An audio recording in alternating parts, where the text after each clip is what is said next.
Guys, today we talk about how can you disable detected language on your iPhone. We go to figure out the solution or know how you can do that on your app.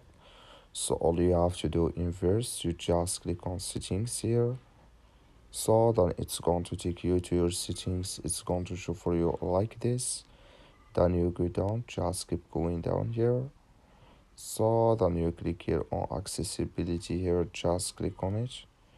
You come to next tip here, it's going to show for you like this here. Then you click here on spoken content, just click on it. So then you come to next tip here, it's going to show for you like this. You come here to detected languages, clicking this sign or this color. Like you see color, it's gone, that's mean detected languages disabled with us now. That's all you have to do, that's all. Thank you for watching. Don't forget to support us by liking, subscribe.